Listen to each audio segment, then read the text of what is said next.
Que el Señor les bendiga, apreciados amigos, hermanos. Es un gusto, un placer poder estar frente a ustedes a través de las cámaras, a través de sus dispositivos móviles. Ya vieron el título del mensaje: bienaventurado el que sufre la tentación. Yo creo que todos y cada uno de nosotros en diferentes situaciones, en diferentes ocasiones hemos sido tentados. Quizás hemos pasado por momentos difíciles, por momentos en que posiblemente no sabemos qué hacer, no sabemos cómo actuar, porque hemos sido agobiados por las tentaciones del enemigo. Pero hoy de la palabra de Dios he orado para que Dios pueda darte un consejo, no de mi parte, sino de las sagradas escrituras, de qué debemos hacer cuando venga la tentación. Ya leíamos Santiago capítulo 1, el versículo 2, estarán apareciendo en las pantallas los textos que dice así: bienaventurado el varón que sufre la tentación, porque cuando fuere probado, recibirá la corona de vida que Dios ha prometido a los que le aman. Aquí viene una bienaventuranza. Y dice: bienaventurado el hombre que ¿qué? El hombre que sufre la tentación. Sufrirla, pasar por medio de ella. Dice: porque cuando fuere probado, recibirá la corona de vida. Pero la pregunta es: ¿qué es la tentación? La tentación es el medio por el cual los que pretenden ser hijos de Dios son probados y examinados. Leemos que Dios tentó a Abraham, esto lo dice Génesis. Esto significa que permitió que existieran circunstancias que probaran su fe y los indujo a acudir a él en procura de ayuda. Dice la palabra de Dios que la tentación es la oportunidad que Dios da de que suframos, de que padezcamos. ¿Para qué? Para que nuestra fe sea probada. Esa es una oportunidad de parte de nuestro Dios. Y Dios permite que sobrevenga la tentación a cada uno de nosotros para que comprendamos que solamente Dios es nuestro ayudador. Hermanos, la tentación no es pecado. La tentación también puede ser un impulso de nuestro corazón no regenerado a practicar malos hábitos y malas costumbres. Pero es un impulso, no es el acto en sí. La tentación, como les mencioné, no es pecado. Y yo en esta tarde quiero platicar o analizar con la ayuda de la palabra de Dios tres tentaciones, o mejor dicho, a tres hombres que fueron tentados. Tres hombres que fueron presas de la tentación. Y cuando nosotros veamos o cuando nosotros comprendamos cómo es que fueron tentados, en qué momento fueron tentados y cómo fue que unos vencieron y otros no, podemos nosotros tomar ejemplo para cada uno de nuestras vidas.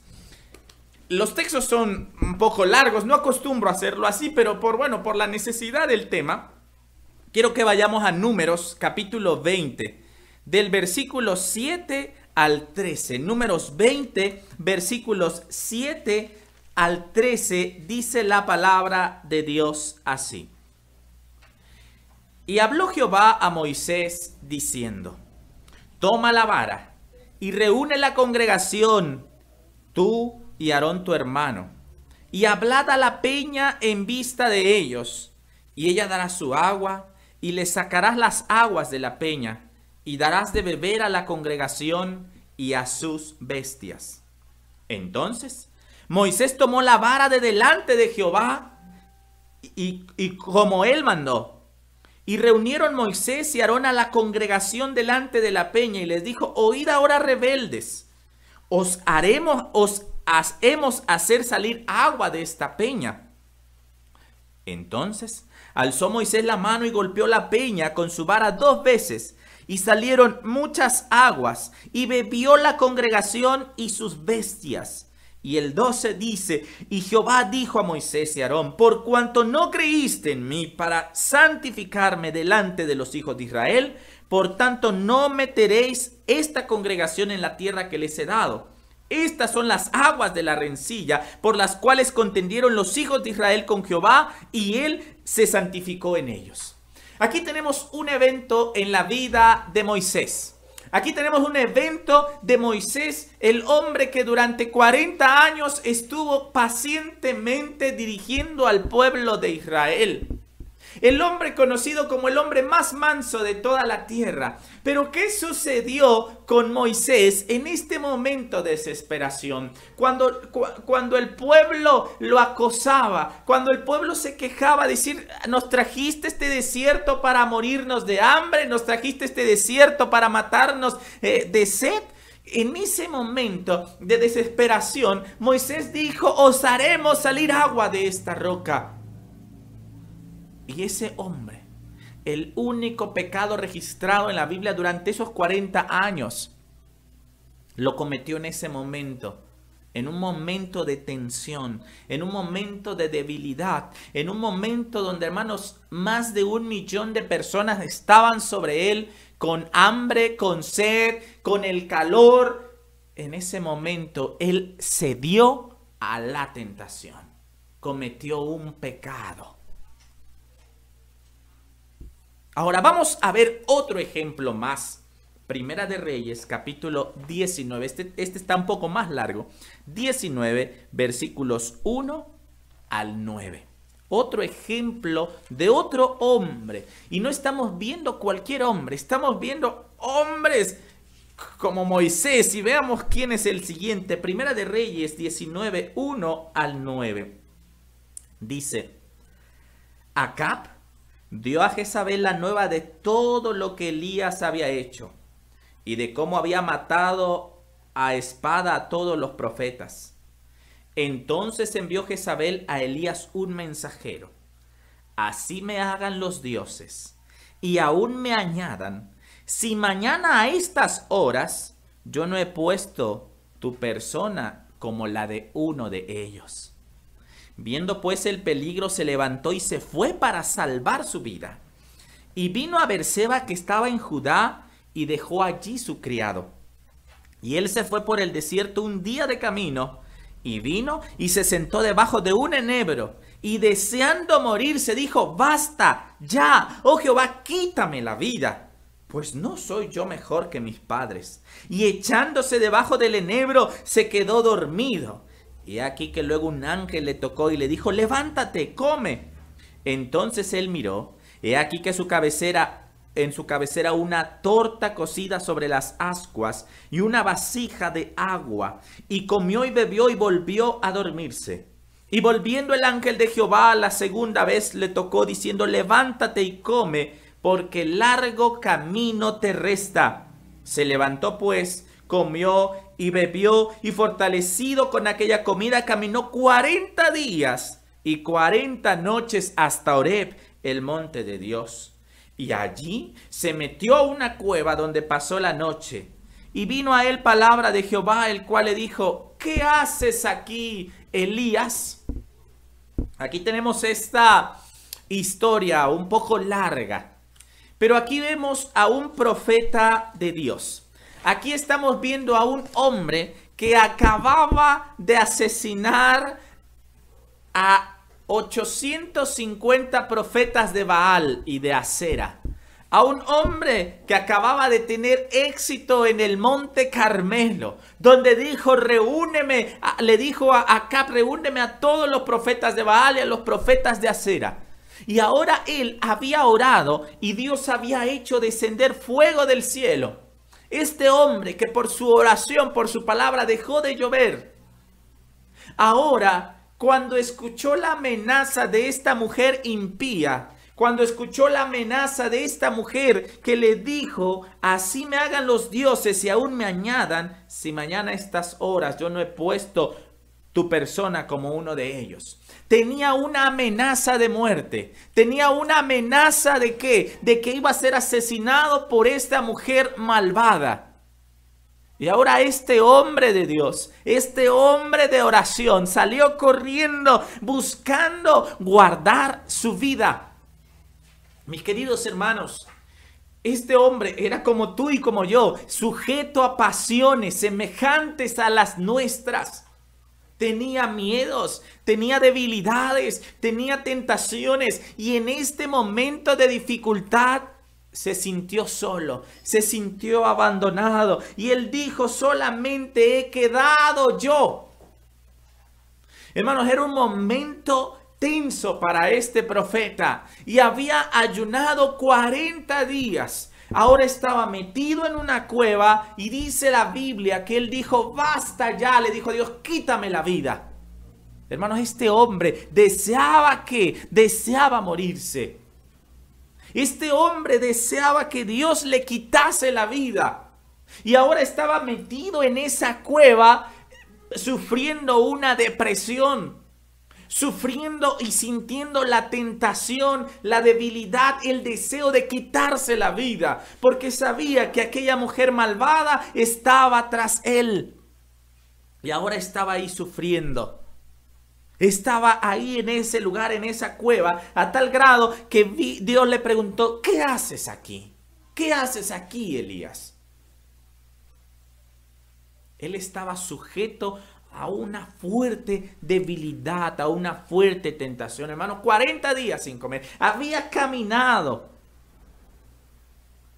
Pero ese pensamiento de me van a matar, me van a matar, me van a matar, lo estaba atormentando día y noche y se fue a esconder a esa cueva.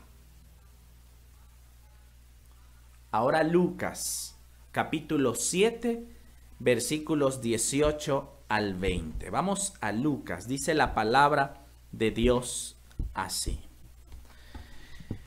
Los discípulos de Juan le dieron las nuevas de todas estas cosas. Y llamó Juan a 2 de sus discípulos y los envió a Jesús para preguntarle: ¿eres tú el que había de venir o esperaremos a otro? Cuando pues los hombres vinieron a Juan el Bautista y dijeron: Juan el Bautista nos ha enviado a ti para preguntarte: ¿eres tú el que había de venir o esperaremos a otro? Ahora Juan estaba encarcelado. Ahora Juan el Bautista, el que había predicado y el que había dicho: este es el Cordero de Dios que quita el pecado del mundo. Juan el Bautista, el que le había dicho a los fariseos: el hacha está puesta a la raíz de los árboles. Juan el Bautista, el que había predicado en el desierto, el que venía la gente para ser bautizada por él. Quien Jesús mismo vino al Jordán para ser bautizado por Juan el Bautista. Ahora este hombre estaba en la cárcel y envía a sus discípulos a hacer una pregunta: ¿eres tú el que había de venir o esperaremos a otro?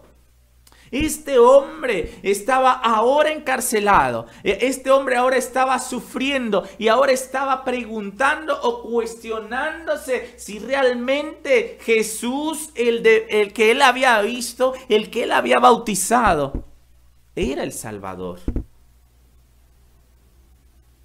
Hermano, la tentación llega en momentos de suma debilidad.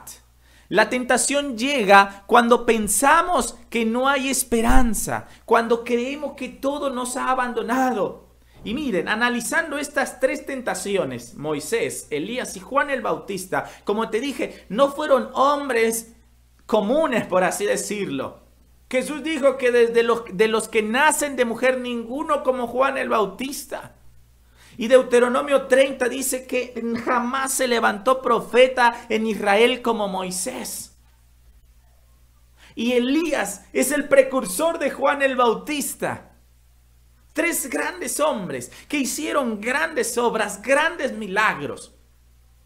Hermanos, estos hombres fueron tentados, pero hay cosas comunes en las tentaciones de estos hombres. Bueno, todos ellos estaban en un momento crítico. En un momento crítico. Moisés, atribulado, presionado por la multitud. El sol calentando su piel. El hambre, sin duda, porque él también era ser humano. ¿No tendría sed Moisés acaso? Claro que sí. Y toda la multitud ahí. ¿Para qué nos trajiste a morir de hambre? Nos has traído a morir de sed. No había sepulcros en Egipto. Ahora esa presión que la tenía de frente. ¿Qué pasó con Elías? Lo mismo, una mujer malvada persiguiéndole. ¿Y qué pasó con Juan el Bautista? Ahora estaba encarcelado, a punto de que le quitaran la vida. Moisés se hallaba cansado por 40 años de peregrinación. Juan estaba en la cárcel, quizás padeciendo hambres. Quién sabe cómo sería la cárcel, pero estoy seguro que no sería cómoda. Elías llevaba 40 días de ayuno. Era un momento de debilidad física, de debilidad mental. Y Elías y Juan, le sucedió esta tentación, mis queridos hermanos y amigos que me ven, después de un momento de éxito. Después de un momento en el que multitudes lo seguían, en que escucharon su predicación, en que vieron que bajó fuego del cielo posterior a la oración de Elías. Y después de ese éxito, ahora hermanos, la tentación que llegó a sus vidas. ¿Qué quiere decir esto, hermano? Que aún los grandes hombres, los pastores, los predicadores, los misioneros, aquellos hermanos que han entregado su vida, aún hermanos son tentados. Recuerdo que escuchaba a un pastor que estaba cumpliendo 50 años de ministerio. Y le preguntaron, pastor, ¿usted es tentado? Dijo, soy tentado cada día.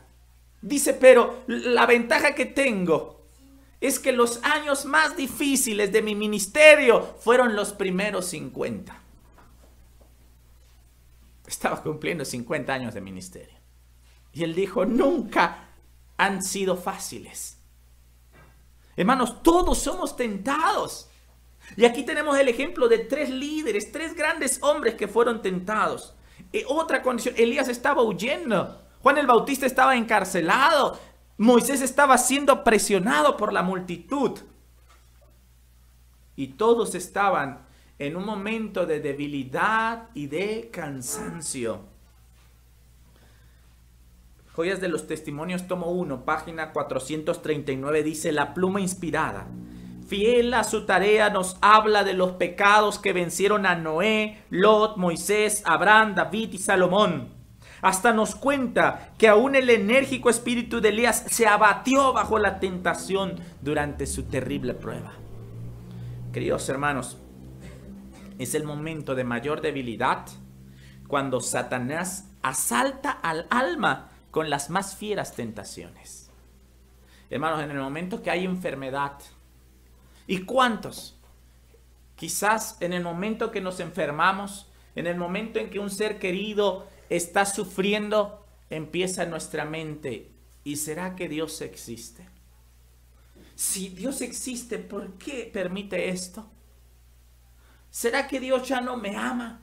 ¿Será que ya a Dios ya no le sirvo porque me enfermé? Es el momento de mayor debilidad cuando empieza a atacar nuestra mente con tentaciones. Cuando la fuerza de la voluntad flaqueaba y faltaba la fe, entonces los que se habían destacado durante mucho tiempo y con valor por el bien cedían a la tentación. Hermanos, en el momento de mayor debilidad, en el momento más difícil, donde aparentemente todo está oscuro, es cuando Satanás, el cobarde Satanás, ataca al ser humano. Y lo vemos en los ejemplos de estos 3 grandes hombres. Lo vemos en el ejemplo de ellos. Moisés, cansado por 40 años de peregrinación e incredulidad, perdió por un momento la confianza en el poder infinito. Fracasó precisamente en los lindes de la tierra prometida. Hermano, Moisés estaba a punto de entrar a la tierra prometida. Pero después de esos 40 años, estando ahora él cansado por la presión que ejercía la gente sobre él, estando él presionado por aquellos hombres que estaban ahí tras de él, él cedió a la tentación y ese solo pecado, del cual se arrepintió, Pero ese único pecado no le permitió entrar a la tierra prometida. Así también fue con Elías, el que había mantenido su confianza en Jehová a través de los años de sequía y hambre, el que había estado intrépidamente frente a Acab, el que durante el día de prueba había estado en el Carmelo delante de toda la nación como único testigo de Dios verdadero. En un momento de cansancio permitió que el temor de la muerte venciese su fe en Dios. Hermanos, un momento de cansancio. Hermanos, un pequeño descuido puede hacer que caigamos. Podemos haber pasado 40 años de oración, 40 años sirviendo a Dios, haber tenido tantos años de bautizado, pero un solo momento, un solo instante. Recuerdo aún el mensaje que escuché, yo creo que hace unos 15 años.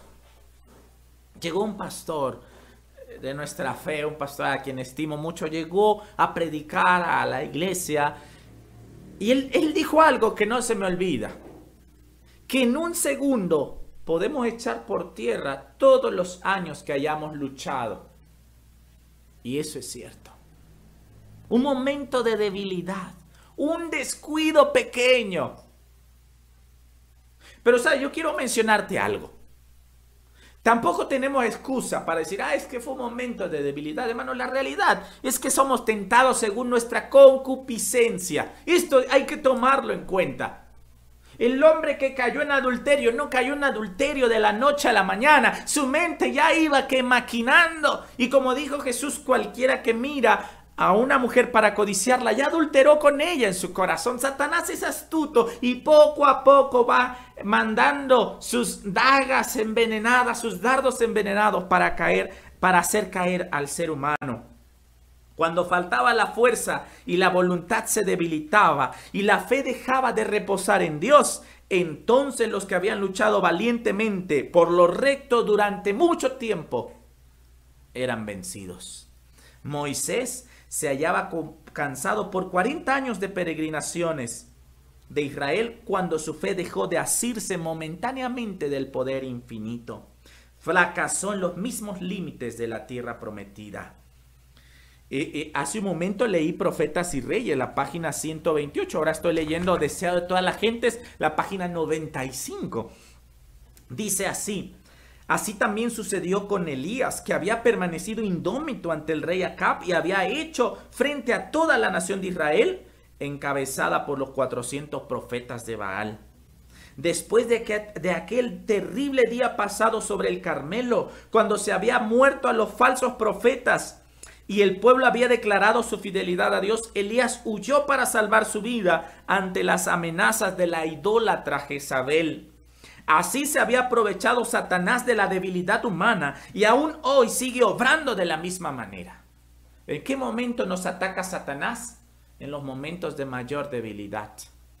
Cuando hay una enfermedad. Cuando alguien de nuestra familia está sufriendo. Cuando estamos pasando hambre, mi querido hermano. Cuando quizás nos acaban de despedir del trabajo. Es cuando Satanás, ¿qué hace? Satanás nos ataca con tentaciones. Trabaja el sábado y te doy un mejor salario. Pero mi familia tiene hambre. Híjole. Satanás eso hace. Así se ha aprovechado Satanás desde la debilidad humana. Siempre que una persona está rodeada de nubes, se halle perpleja por las circunstancias o afligida por la pobreza y angustia, Satanás está listo para tentarla y molestarla. ¿Qué hace Satanás? Cuando la persona está, ¿qué? Rodeada de nubes. Cuando hay dificultades, hermanos. Cuando se acabó el dinero de la quincena. Cuando, como dije hace rato, hay enfermedad.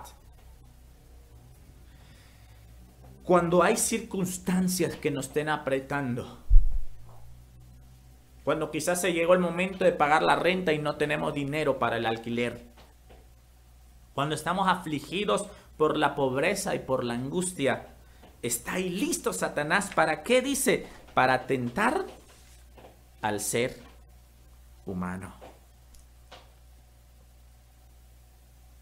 Eso pasó con estos 3 hombres. Y con varios más de la Biblia. Serían muchos ejemplos los que podría utilizar aquí. Pero esto sucedió con ellos. Entonces, Satanás nos ataca cuando estamos en el momento de mayor debilidad, producto del cansancio, producto de la enfermedad, cuando la fuerza de voluntad flaquea, cuando la falta de fe, cuando falta la fe y todo parece sombrío, que parece que ya no hay solución, parece que ya no sé a dónde ir. Hermanos, todos, en algún momento todos, me incluyo a mí, somos tentados a dudar de Dios. Y si le sirvo a Dios, y si trabajo para Dios, ¿por qué padezco? ¿Por qué me pasa esto? Si ya me bauticé, si ya entregué mi vida, si he orado, si empecé a diezmar, si empecé a ir a la iglesia, si empecé a cambiar, ¿por qué me pasa esto?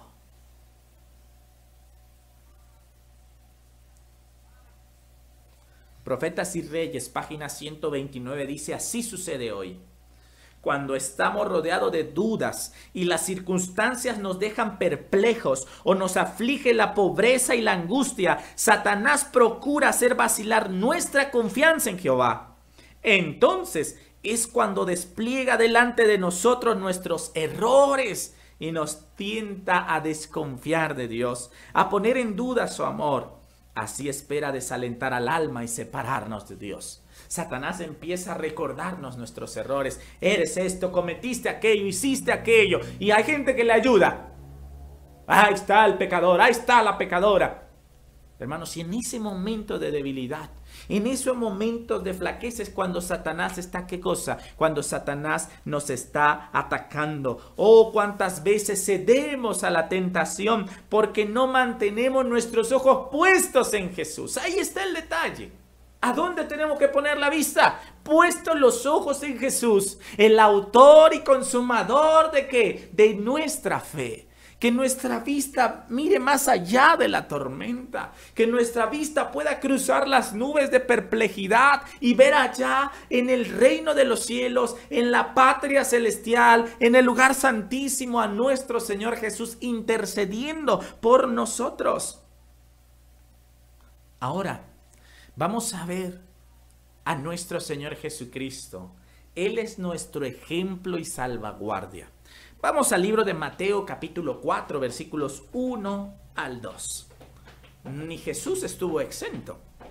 Entonces, Jesús fue llevado por el Espíritu al desierto para ser tentado por el diablo. Y después de haber ayunado 40 días y 40 noches, tuvo hambre. Aquí tenemos a nuestro Señor Jesús. Dice la palabra de Dios que después de 40 días de ayuno, ¿qué pasó con él? Dice, tuvo hambre. Ahora Jesús, después de que fue bautizado, se apartó de la gente y se fue al desierto para meditar sobre la misión que se le venía, sobre los siguientes 3 años y medio que pasarían en su vida, sobre la misión tan grande, su ministerio aquí en esta tierra. Se fue a ese lugar para orar y para ayunar. Jesús no invitó a la tentación. Jesús no invitó a la tentación. Fue al desierto para estar solo. Fue al desierto para estar en comunión con Dios. ¿Y qué pasó? Dice que Satanás lo tentó. Hermanos, Satanás se presentó a Jesús como un ángel de luz, como un ángel enviado del cielo para avisarle que su ayuno había terminado. Hermanos, y ahí estaba Jesús sufriendo. Imagínate cómo estaría su cuerpo. Quizás convertido en pellejos pegados al hueso después de 40 días de ayuno. Hermano, yo no sé cuánto tiempo has ayunado tú, pero yo he ayunado, yo creo, máximo un día y me ando muriendo de hambre. Imagínate 40 días de ayuno. Hermano, Jesús era un ser humano como tú y como yo. Estaba debilitado por el hambre y deseaba con vehemencia alimentos, cuando en ese momento el asaltante llegó. Quizás sus ojos no podían ver, su mirada ya no discernía después de tanto tiempo sin comer. El sol quemaba su piel. puedo imaginar cómo estaría la piel de nuestro Señor Jesucristo después de 40 días expuesto a los rayos del sol y por la noche al frío. Y en ese momento Jesús fue tentado. Pero la pregunta es, ¿cómo venció Jesús? Ahí está en tu pantalla y hay 4 versículos o 4 partes. 4 versículos, alguna parte de esos versículos. ¿Cómo venció Jesús? Mateo 4:4. Él dijo, respondiendo y dijo, escrito está. Mateo 4:7. Y Jesús le dijo, escrito está también. Mateo 4:10. Entonces Jesús le dijo, vete, Satanás, porque escrito está. Mis queridos hermanos, ¿cómo venció Jesús? ¿Con un qué? Con un escrito está. ¿Cómo venció? Con un escrito está. Hermanos, cuando caigamos, cuando haya tentaciones en nuestra vida, cuando la debilidad nos esté acechando y Satanás amenace, cuando pienses que todo es sombrío, cuando creas que la mejor solución es quitarte la vida para terminar con los problemas, recuerda que la Biblia dice, escrito está. Recuerda que Dios dejó en su palabra la seguridad de que solamente por medio de Él podemos vencer. Hermanos, debemos aferrarnos a la segura palabra de Dios. Hermanos, ni yo mismo puedo salvarte, ni yo mismo puedo darte un consejo. La Biblia tiene los consejos para poder salir vencedores de la debilidad. Muchas veces el que sigue a Cristo se ve colocado donde no puede servir a Dios y llevar adelante sus empresas mundanales. ¿Cuántos hay que han sido invitados a participar en empresas donde no podemos servirle a Dios? Donde la remuneración económica es atractiva. Y hermanos, ¿y quién no quiere tener dinero? Si alguien no quiere tener dinero de los que me están escuchando, le paso mi número de cuenta y me lo deposita. Hermanos, es la debilidad de todos. ¿Quién no quiere progresar en su vida? ¿Quién no quiere estar bien, tener una casa?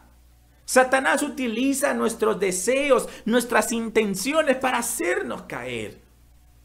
Tal vez parezca que la obediencia a algún claro requerimiento de Dios le privará de los medios de sostén. ¿Cómo voy a guardar el sábado? ¿Cómo voy a dar mi diezmo? No, ¿cómo voy a dejar de trabajar? ¿Cómo voy a dejar de vender Coca-Cola en mi tienda? ¿Cómo puedo tener una tienda si es lo que trae a los clientes? Parece sombrío y decimos, bueno, vamos a hacerlo. Poquito, sin que se den cuenta los hermanos, sin que se dé cuenta el pastor. Si viene el pastor, lo escondo. Bueno, voy a la iglesia el sábado en la mañana, pero en la tarde me voy a trabajar. Bueno, el viernes por la tarde llego a las 11 de la noche, pero el sábado del día estoy en la iglesia. A veces somos tentados a transgredir un poquito de la ley de Dios. A veces somos tentados a olvidarnos de las verdades.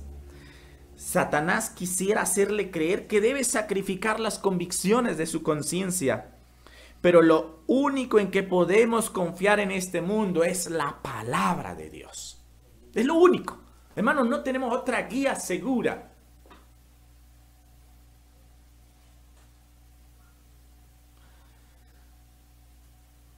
Por eso Santiago capítulo 1 versículo 2 dice, hermanos míos, tened por sumo gozo cuando os halléis en diversas pruebas. Y segunda de Pedro 2:9 dice, sabe el Señor librar de la tentación a los píos. ¿A quién libra de la tentación? A los píos, a los fieles. Por eso dice, bienaventurado el que soporta la tentación. Hermano cristiano, Satanás conoce tu debilidad. Por lo tanto, aférrate a Jesús. Permaneciendo en el amor de Dios, puedes soportar la prueba. ¿Qué hay que hacer? Aferrarnos a Jesús. Solo la justicia de Cristo puede darte poder para resistir a la tentación, a la marea del mal que arrasa al mundo. Introduce fe en tu experiencia. La fe alivia toda carga y todo cansancio. Si confías de continuo en Dios, podrás comprender las providencias que te resultan ahora misteriosas. A veces no entendemos por qué me enfermé, si me alimento bien. Y cualquiera dirá, es que el hermano está en pecado. Se enfermó porque... Hermano, no es así. ¿Qué pecado cometió Job? Ninguno.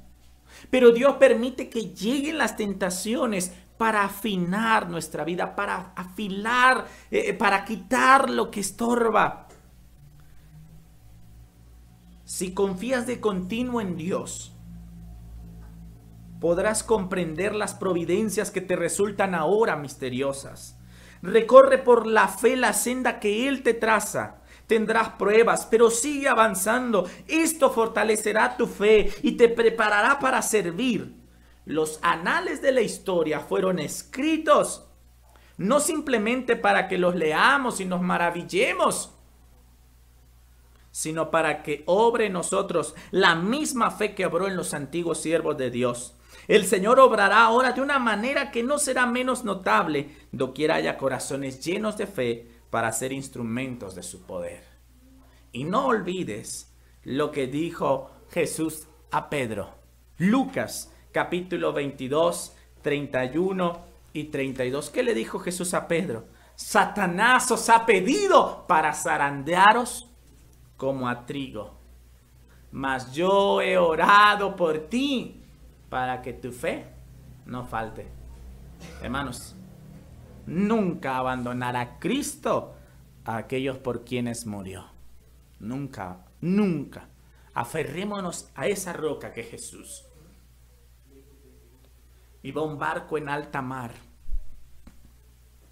y de pronto una tempestad empezó a mover ese barco de aquí para allá. Y ese barco se hundió. Y los que iban a bordo de ese barco, muchos murieron. Pero hubo uno que se salvó. Y este hombre, cuando el barco se empezó a hundir, empezó a nadar con todas sus fuerzas. Y encontró una roca. Y ese hombre fue a esa roca y se abrazó como pudo de esa roca y ahí permaneció muchos días ahí, hasta que por fin lo encontraron. Y cuando lo rescataron, le preguntaron, ¿por qué no te moviste de ahí? Y él dijo, todo a mi alrededor se movía por las olas del mar, pero la roca era lo único que permanecía firme. Hermanos, nuestra roca es Jesús. Es la única que está firme. Nosotros tenemos la palabra profética más segura a la cual hacéis bien en estar atentos como una antorcha que alumbra en un lugar oscuro. Cuando haya perplejidad, cuando haya tentación, cuando haya dificultad, aférrate a las promesas de la segura palabra de Dios. Y tomados de la roca que es Cristo, no habrá nada que pueda mover nuestras vidas. Que el Señor te bendiga, es mi deseo en oración. Amén.